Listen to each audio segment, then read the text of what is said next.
straight out the chicken coop, but at a distance from me. And then I see the other two all of a sudden. I don't know how they appear, but they appear right next to it, to the first one. And I had this eye contact with them. I was like really, really scared when I saw their eyes.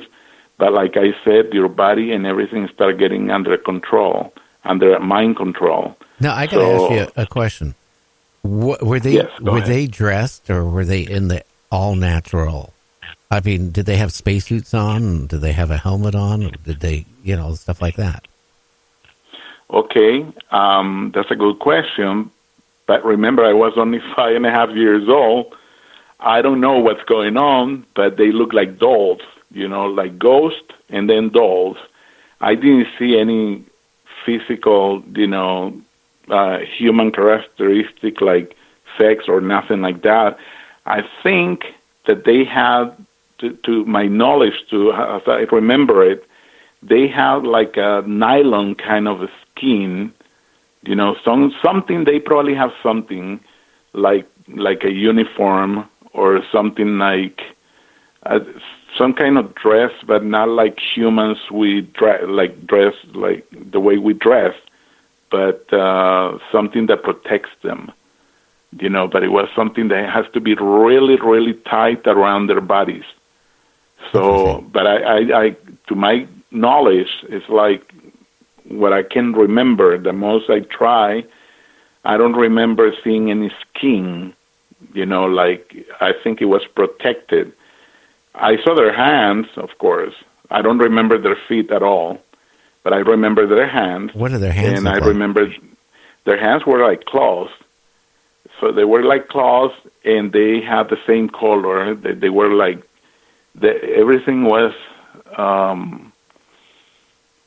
like the same skin color. Everything looked like the same to me, like they didn't have any dress, but I know that they have something on. And I know what I mean is they didn't have any gloves. That's what I meant. I'm sorry. That they have these claw-like hands, but they didn't have any protection on them like gloves or nothing like that. Interesting. Now, you mentioned that when they were trying to communicate with you, it was done telepathically? Or was it done verbally? I didn't hear any voice. The voice was inside my head. And that's how we communicated. Later on, after my scare, because I was like really, really frightened, but like I said, they put you under there. They dominate your mind, and that's how you can control your body. Otherwise, you can get a heart attack or die right there. Because I remember I felt like I was short of breath, my heart was on my throat, and my body was shaking totally. I remember I peed on myself because I couldn't release myself at the farm, but when I elevated myself, I felt running, water, liquid, and then it was really, really cold, and then it turned warm, and I remember the sensations, because every little thing is like, it takes like minutes, not like seconds, maybe it's really fast. It's happening really fast, but you feel like you are in this slow motion state. And every little detail, even though I was so small and so young, I remember every little detail of that night. And one of them was that when I was going up, I saw the moon on top of my grandmother's farm, which was the spacecraft.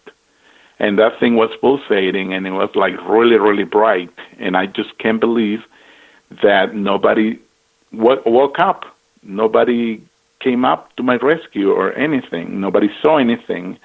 And it was the size, because it's a small farmhouse. It still exists back home. I don't know how it's still there. They haven't turned it down or anything. But the moon was on top of that house, hovering there. And that's what I thought it was, the moon, but I know it was a spacecraft. How big, roughly, was it? Well, the size of the house. The house is, let's say, the house probably is like a small family, one-bedroom house. I cannot give you meters, and maybe something like about 40 feet in length, roughly, because The small houses. Probably. They weren't Yeah, very a small little house, yes. Yeah. My grandma has 2 little rooms in the kitchen, but everything was so tiny. Only the room where she slept, because they slept separately because they were in their 80s already, or 70s or 80s. They were old, and they were farmers. So my grandfather, he slept in his room, in a little, very small room, and she has the biggest room because it fit 4 beds in there, and that's where we slept with her. All her grandkids, the ones who fit, the smallest one. And then other people slept in the living room, which was the biggest part of the house. And they put hammocks there, and that's where they slept. So the house was really small, and the spacecraft covered the whole house.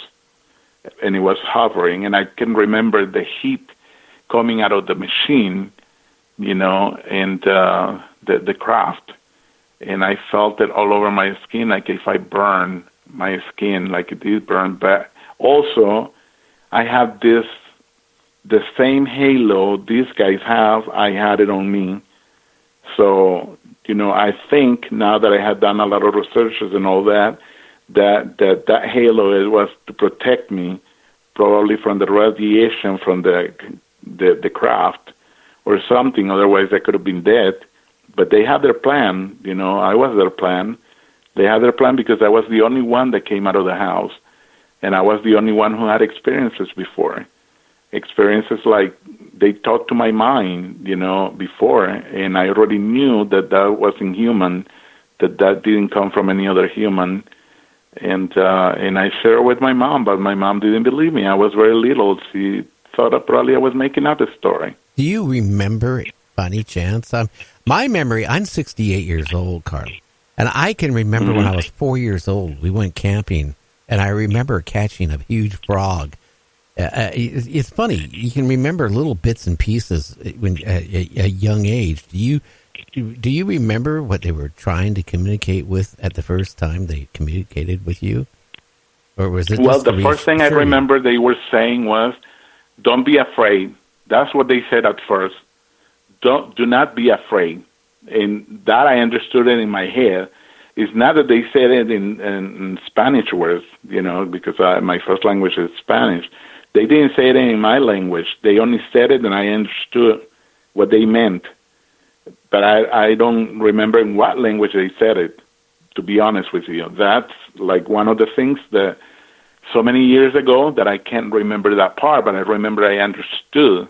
Then I remember that in my head, for my age and for my brain, my human brain, I was limited to have any sort of communication with them. But somewhat, I now that I can recall, it's like they uploaded my brain, my intelligence, my something in my head, and we were at the same level. And when they talk, I understood everything they said, and they talked serious stuff, that I said, I can't believe. And not only that, but I was so impressed that I always been treated like a child because I was a child, so people treat you like a child.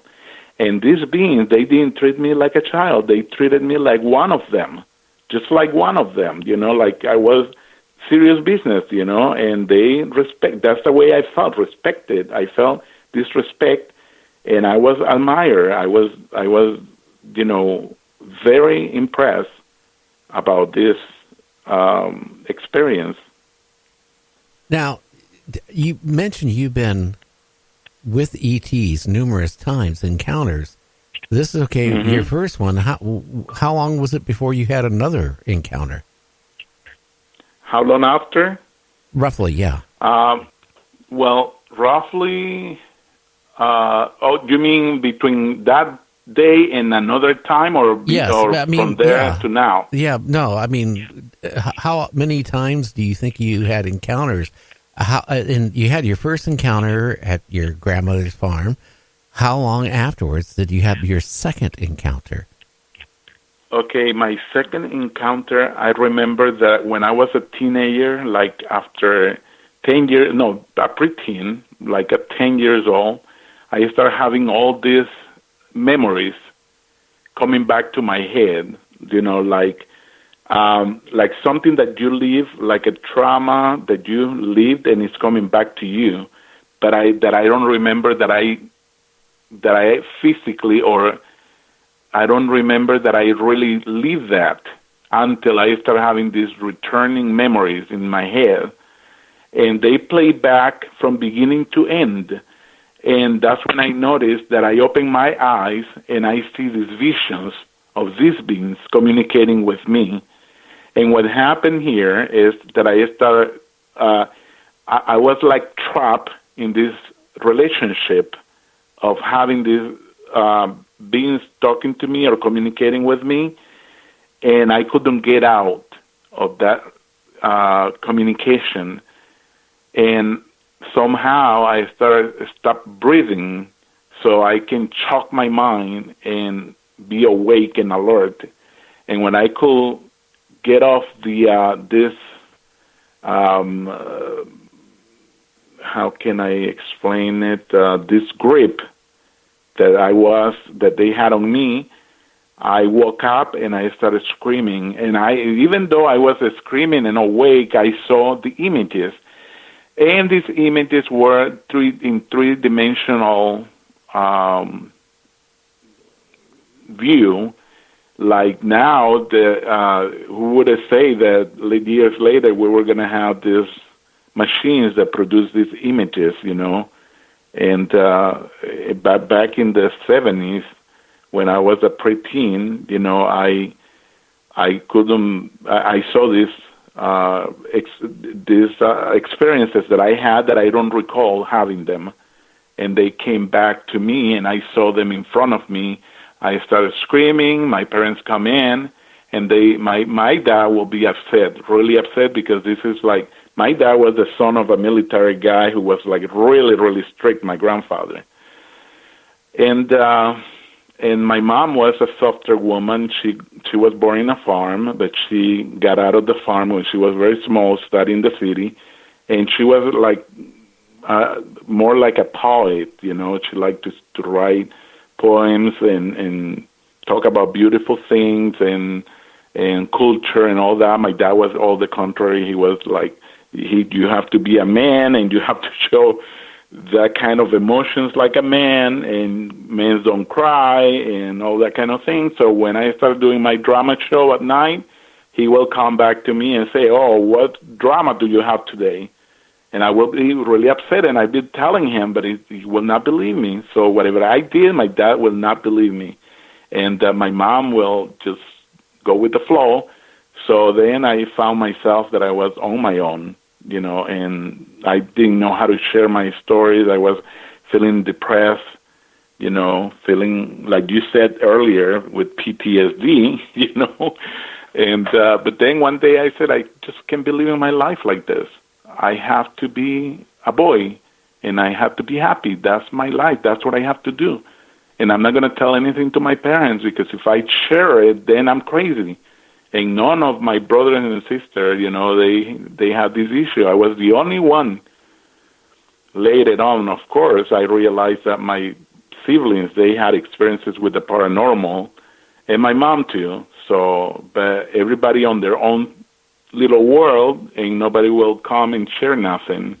We just, went with the flow. Okay, now, Carlo, I need you to hang on for about 2 minutes. I'm going to mute you. I'm not hanging up, so don't hang up. We got to go to station break. You're listening to Night Dreams Talk Radio. We're talking to Carlo, Into the Dimensions is his book, so we'll be back.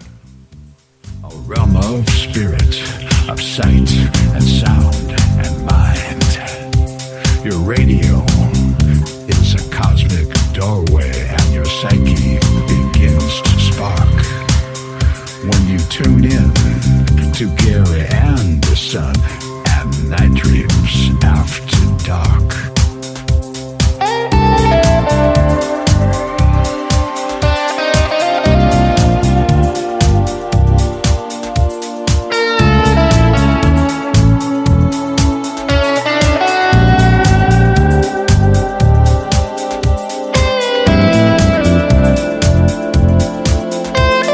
Do you have a paranormal story you want to share on Night Dreams Talk Radio? You could be a guest.